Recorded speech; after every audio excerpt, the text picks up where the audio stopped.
Assalamualaikum warahmatullahi wabarakatuh. Previously, I want to introduce myself. My name is Suci Firdaus, you can call me Suci. I'm a student of Trunajaya Madura University, Faculty of Agriculture, and I'm from Agribusiness Study Program. My student ID number is 1903211000026. Well, in this video, I will explain about bankruptcy law in business to meet the final exam in law and business ethics class. So, enjoy! Okay, the first, I will tell you about legal basis and definition of bankruptcy. The legal basis for bankruptcy is Law number 37 of 2004 concerning bankruptcy and postponement of debt payment obligations. Meanwhile, the definition of bankruptcy is general confiscation of all assets of the bankrupt debtor, the management and settlement of which is carried out by the curator under the supervision of the supervisory judge. The parties involved in bankruptcy are creditors and debtors. Creditors are people who have receivable due to agreements, and debtors are people who have debts due to of the agreement.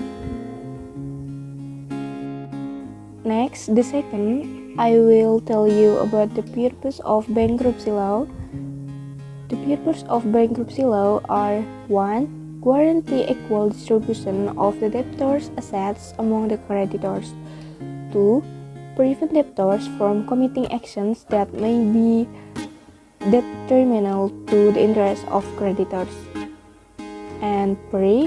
Providing protection to debtors who intend from their creditors by obtaining debt relief.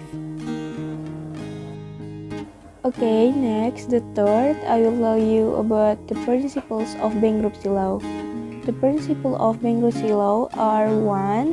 Principle of balance, which has the meaning of provisions that can prevent the misuse of bankruptcy institution and institution by dishonest debtors. 2. Principle of business continuity, which has the meaning of provisions enabling prospective debtor companies to continue.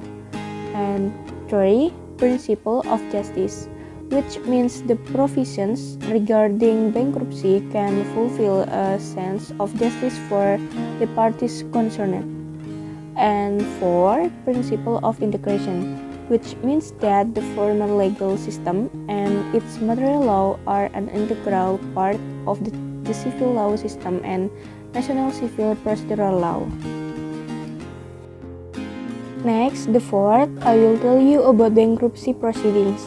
In the bankruptcy law, where a debtor who has 2 or more creditors and doesn't pay off at least one debt that is due and can be collected, is declared bankrupt by a court decision, either at his own request or at the request of one or more creditors. The parties entitled to apply for bankruptcy are creditors, debtors, prosecutors, Bank Indonesia, the Capital Market Supervisory Agency, and the Minister of Finance. Legal remedies can be filed against the decision on the application for bankruptcy through cassation to the Supreme Court. An application for cassation to the Supreme Court can be submitted no later than 8 days after the date the decision request for cassation is pronounced by registering with the court clerk who has decided the bankruptcy application. Okay, next, I will explain a case study on bankruptcy at PT Bank Rakyat Indonesia Agroniaga. The title of the article that I took was The Curator's Responsibility for the Sale of Bankruptcy Assets and Debt Collateral of PT Bank Rakyat Indonesia Agroniaga, Pekanbaru District. Okay, next, I will present the company profile of PT Bank Rakyat Indonesia Agroniaga or BRI Agroniaga.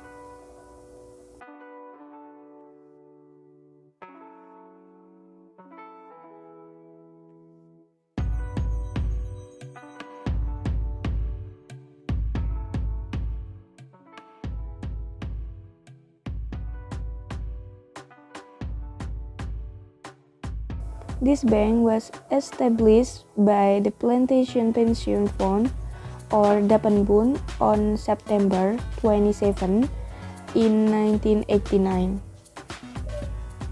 The initial name BRI Agroniaga was Bank Agro.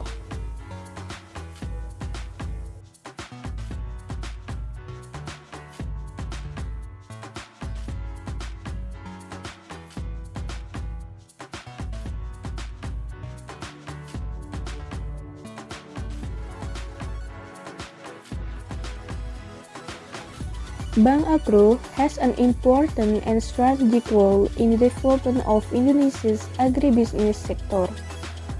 As a bank that focuses on agribusiness financing since its establishment until now, Bank Agro's loan portfolio is mostly distributed in the agribusiness sector, both on farm and off-farm. Kami terus berinovasi untuk menjadi bank yang kuat dan terpercaya di bidang agribisnis nasional. Kami mengutamakan integritas dan profesionalisme demi kepuasan nasabah kami. Pengembangan produk berbasis teknologi terus menjadi prioritas kami. Kami berkomitmen memberikan layanan terbaik bagi seluruh pelaku agribisnis untuk pengembangan agribisnis nasional.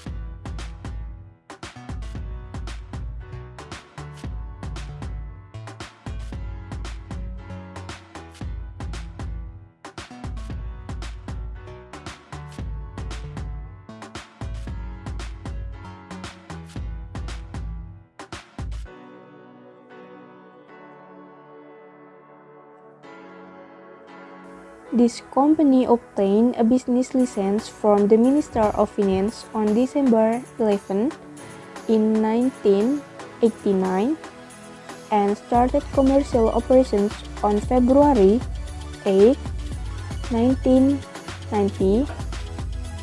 In 2011, the company was acquired by BRI and its peak in 2012 until the company changed its name to BRI Agroniaga.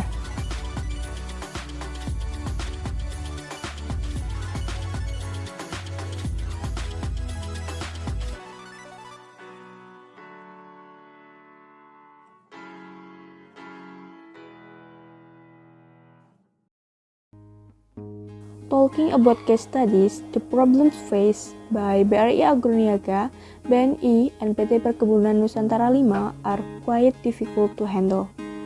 In the PKPU ruling, the Medan District Court decided on the application for postponement of debt payment obligations at the first level, in which the PKPU petitioner was BNI. Meanwhile, the respondent was the employee cooperative of PT Perkebunan Nusantara 5. The panel of judges heard the last report of the supervisory judge that November 25 in 2015 that the management and creditors who request that PKPU end because the creditors didn't approve of the composition plan submitted by the debtor. In this case, BRI Agroniaga is a separatist creditor with a bill of around 10 billion rupiahs. In essence, the proof of the creditor's responsibility in the sale of bankruptcy assets based on the PKPU case decision is deemed unclear, because in addition there is no explanation of the witness evidence presented by the petitioner. So in terms of proof, it has been legally flawed and has violated the civil code. In this decision, I see a lack of evidence which states that the respondent of the Nusantara 5 employee cooperative was declared bankrupt by the Medan Commercial Court. Well, that's what I can say about bankruptcy law in business. I apologize if there is word wrong, and I thank all of you very much. That's all for me, and goodbye. Wassalamualaikum warahmatullahi wabarakatuh.